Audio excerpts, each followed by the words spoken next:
Okay, I'm very excited because this year, 2024, is the first year that I will give an online free masterclass for everyone who sustained a concussion. And in this masterclass, I tell you more about the two proven methods to reduce concussion symptoms by 50% within 3 months.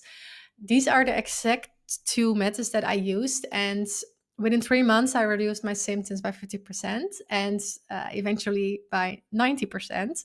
And in the meantime, I already helped so many people reducing their symptoms as well using these two proven methods. And that's a funny thing because 90% of the concussion survivors don't know about these two methods. So I would love to tell you more about this in my free masterclass. So, if you are listening to this when I just published this podcast, the next masterclass will be next week. It will be on Tuesday, January 16th, and Wednesday, January 17th. So, for everyone who is listening later on to this episode, I will add some new dates to the calendar. So, I think every month there will be a new masterclass about the same topic because I want to spread the word about these two proven methods that I really believe in. These are proven, researched, and in the meantime, around 500 people, I already helped them implementing them into their lives. So I can't wait to tell more about this. So, if you are listening to this and you want to join next week on Tuesday or on Wednesday, there are two different times and two different days, but it will be the same masterclass. So, I would just want to give everyone the opportunity to join and to pick their day and a time. So you can click on the link in the description of this podcast and then you can register for free. You need to register because then you will get the link to the masterclass on the day itself. And if you are listening this after those 2 days that I just mentioned, you can click on the link as well. There will be new days added to the calendar, and I think this will be in February, in March. So every month I will try to do at least one masterclass. So click on it and you can see the days and the times. So okay, that's everything about this masterclass. I'm very excited and I hope to see you in the masterclass. But right now I want to tell more about family, about friends, and about how to deal with it. Because in my journey, many people they thought they knew what I needed, but what I really needed was something else. Because, for example, when you break your leg, it's clear what to do next, right? A doctor will tell you the steps and how long it takes to heal. You know exactly what to tell your friends and family, and everyone understands you can't walk for the next few weeks. They don't ask you for a walk because they know you can't, and they take that into account as there's always a clear end in sight. And no one will doubt that or ignore the fact that you can't walk. So it's much easier. But how to help someone with a concussion is a different story, as we all know. It's an invisible injury, people can't see it, and they can't imagine how it will feel. People might ask you questions like how long it takes to recover or what you feel, but it's so hard to answer those questions. And the people around you don't know what to do. They want to help, but they don't understand what you're going through because there is no fixed timeline. Everyone is different, or even worse, they ignore that you are hurting physically and emotionally as they don't see it. And this can make you feel so alone. And yeah, I think the first step is learning what your friend or family member is going through after they sustain a concussion. But it's really hard for them to put symptoms into words, as sometimes there are just no words for what we are feeling. And as we don't know exactly what someone with a concussion feels like, it is really important to know what they need, to be there for them and to help them where you can. And when I look back at my recovery, there were many people who helped, but not all of them did the exact things that I needed during that moment. So I want to give 11 examples of what people thought that I needed and what I really needed. So the first one, people who are telling me to rest as much as possible. This isn't something we need. So research shows it's better to stay active in your recovery, like physical activity and also cognitive exercises work wonders. And the second thing, asking me questions like, do you think you will ever get rid of your symptoms? When do you think you will be better? This isn't helping at all. I was already doubting it, but hearing it from other people, yeah, it's like it makes it real. So it's better to not ask those questions.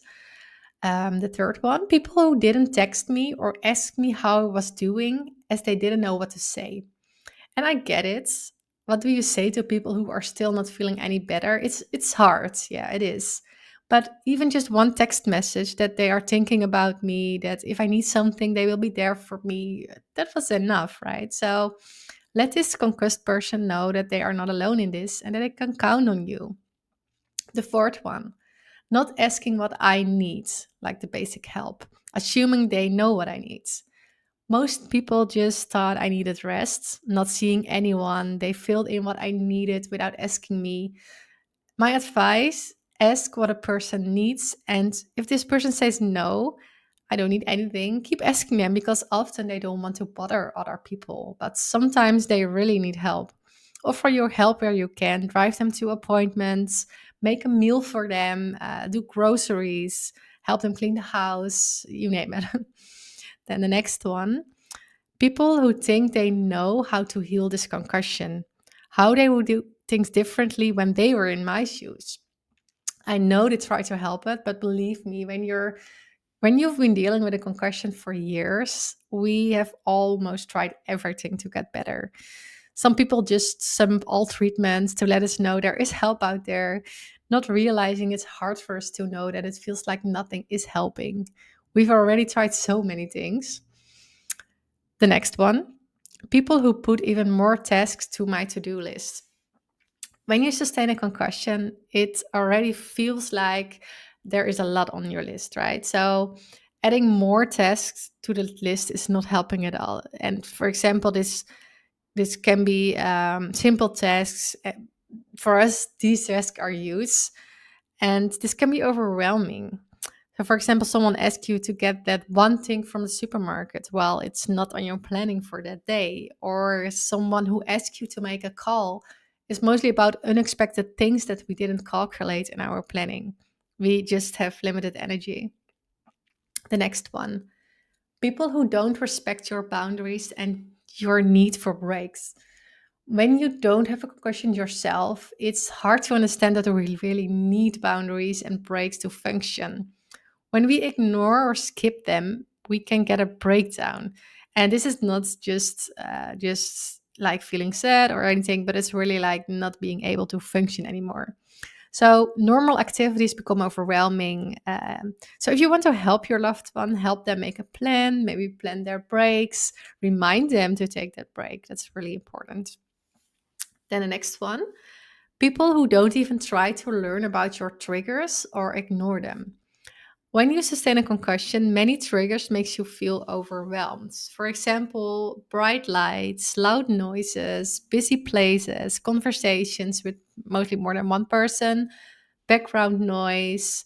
Just learn what causes your loved one distress and learn their limits and help them to avoid them. So turn down the television, turn off the music in a car, and ask them what they need from your side. That would be really, really, really helpful. The next one, not asking them how to make it easier at home. So, home should be a place where they can recharge and relax, right? So, also, some things might help to make things easier. If they have memory issues, for example, you can add post its on the fridge or doors to remind them about something. Keep things organized so their mind is more organized as well. You can dim the lights or cover some lights when they have light sensitivity. Keep a daily routine. And again, ask them what would be helpful. That's really important. The next one, holding someone back from trying new things. And I get it because we are concerned and want to protect your loved one, but sometimes we need your help to get us out of that comfort zone. And it doesn't mean you push us too hard, but a little push can really help to give us more confidence about what we can handle or to get out of the house. So, for example, this can be a short walk, as this can do wonders instead of laying on the couch all day, or invite one more person to see how she or he is managing a conversation with more than one person. Because sometimes you can gain more confidence if you try new things. The last one, when you arrange a surprise, for example, going out for lunch and forgetting to ask if they are okay with it. Sometimes I say yes to things which I would have said no to if I were alone. I just didn't want to disappoint this person, especially when they arrange a surprise. So it can be helpful to ask them one day before if they are okay doing that, so they can adjust their planning for the next day as we have limited energy.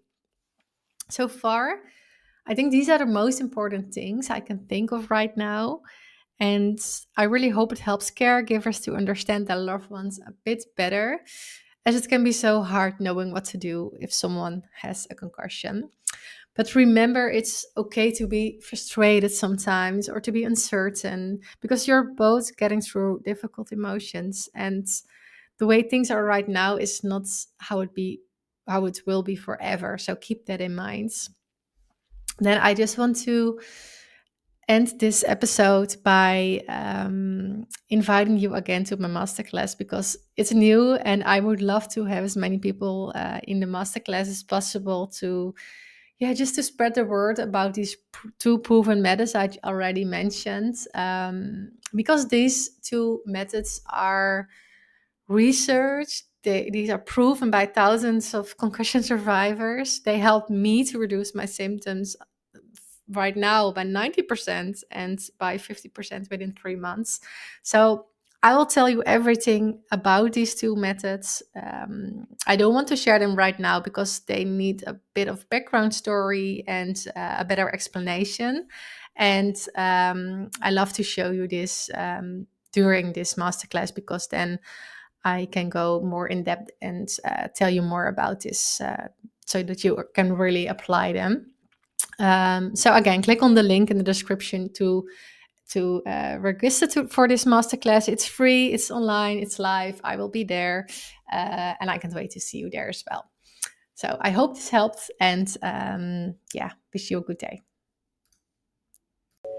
Thank you for listening to my podcast. I really hope this was helpful for you. If it was, and if you're listening on Spotify, Apple Podcast, or YouTube, would you maybe do one small thing in return? Leave a short review or thumbs up on YouTube. The more reviews this podcast will get, the easier it is for other people to find this podcast and to feel less alone and lost in their journey. Oh, and one last thing. I would love it if you share a helpful episode on Instagram in a post or in a story and tag the concussion community in it. Or you can always send me a direct message. I love to see who is listening. Thank you so much, and I hope to see you next time.